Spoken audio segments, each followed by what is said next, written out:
Welcome to the program. I'm Mark Imperial. This segment's being brought to you by booksgrowbusiness.com. It's the place where busy professionals get their books done to educate consumers, grow their businesses, and leave a legacy.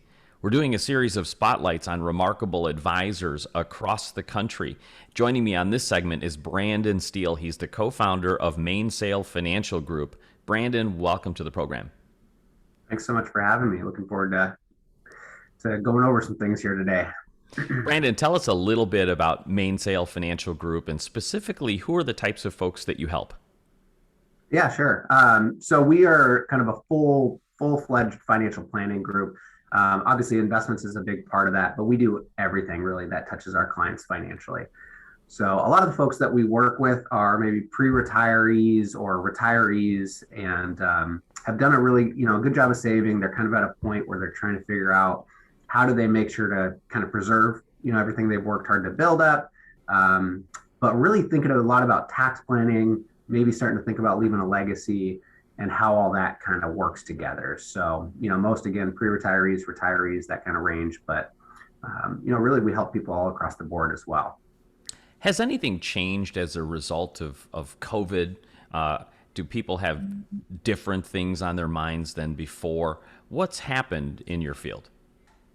Yeah, that's a good question. So one of the big changes, obviously, is what we're doing here. It's funny how much it's shifted to Zoom, obviously, in these years. But I think, to be honest with you, I think what's changed a lot is a lot because there's been so much legislation passed, like time and time again through these past couple of years, that has turned to be a huge focus. So, markets have done well, obviously, and I think everybody's kind of doing well on that front. But a lot of the conversations we've been having the past year and a half have been about, how do I handle the CARES Act? How do I handle the Secure Act? What might be coming next year? And how do you kind of position for those different changes and what they mean tax-wise? So today, what are people's biggest fears when you start working with people? What do they fear the most? What kind of questions are they asking you? Yeah, I would say so. Speaking like very timely today, inflation is a huge concern. I think we're all kind of seeing the effects of that, feeling the effects of that, and so the question on almost everybody's minds now, because it's all we see in the news, is how does that impact my investments, but also my planning, right? If I've got to maybe plan for 6% increase in costs, like that's going to impact what I'm planning as far as retirement living and all that good stuff.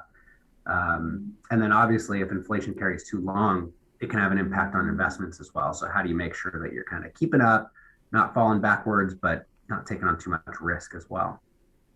Yeah, linked. I could see every costs are going up across the board everywhere. The grocery store, the gas station, everything's going up. So I'd imagine that's a huge concern.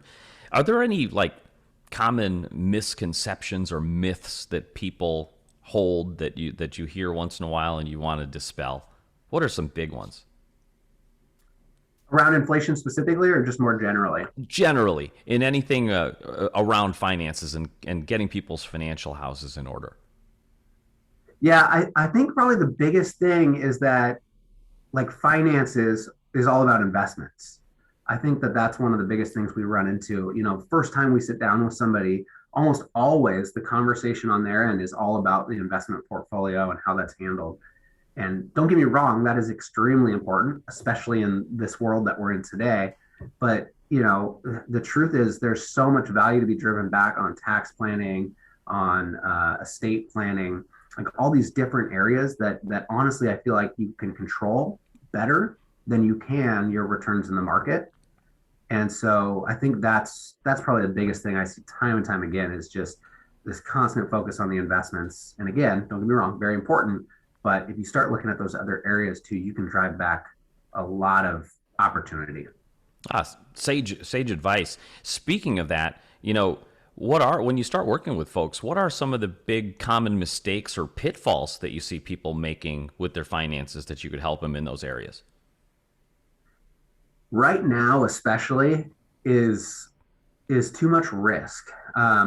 And I'll kind of break that down a little bit because it's not just the typical risk in terms of stocks and bonds that I'm referring to, but we have had these big five tech names like just roaring, right? You think of like Facebook, Google, Amazon, Apple, those big names that everybody's familiar with.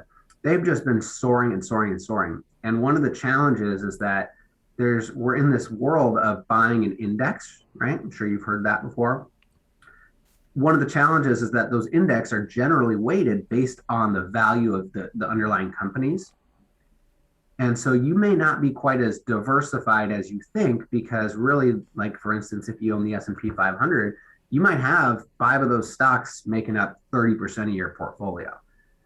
And so, one of the challenges that has happened as those companies have gotten larger is that without even knowing it, you're actually increasing your risk profile almost every year as they get larger because of that exposure to those individual names. Gosh, fascinating insight. Brandon, what inspired you to get into this field to begin with and to help folks in this area? How did you get started? Thanks for asking that. Honestly, it's because I knew nothing with finance. When I was in high school, I bought a Dodge Durango, like new car. I thought I was, fancy, and I had a job at the time that I could barely afford the payments, but still could. And then I went to college and wasn't able to work, and basically it turned into a nightmare. Like debt collectors coming out. I mean, it was a whole fiasco. And so really from then on, I ended up studying economics. Basically just wanted to learn more about what's going on, and then found out that profession where not only can I learn more as I grow, but I can share that with people as well and help them avoid some of the mistakes and challenges I've run into in my past even. Gosh, it's always fascinating to hear what drives people to their passions and what it is that they do, because in this particular field, it's so complicated, and it almost requires a full-time professional to keep up with all the changes and updates, and people need help, and so they don't have to have a second career as learning finances to work with somebody like you. Brandon, before I ask you my last question, for folks who are looking for an advisor, want to start working with an advisor, but they don't even know where to start, what should they look for in an advisor that they're considering working with? What's important? I would say what I keep coming back to and it depends on your needs, obviously, to some degree as well. But generally speaking, I would suggest finding an advisor who does look at the whole gamut, not just investments, not just insurance, but like let's really break this apart and really look at every aspect of your financial world. And that way, everything you're doing is working towards the same goal. So I would say that's like by far number one. And number two is somebody you get along with, right? I mean, this business is very much a relationship. And so you want to make sure that you can find somebody that, that obviously is knowledgeable and does that, but also that you can see yourself working with for hopefully 10, 20, 30 years, whatever the case might be. After all, finances are very intimate, and it's nothing like getting financially naked. So you better be working with somebody you like. So Brandon, for folks listening to this segment here and would like to speak with you and meet you, how do they find you, connect with you, and learn more? Yeah, thanks for asking. I'll share first off. So you probably get a sense from your question just a little bit ago.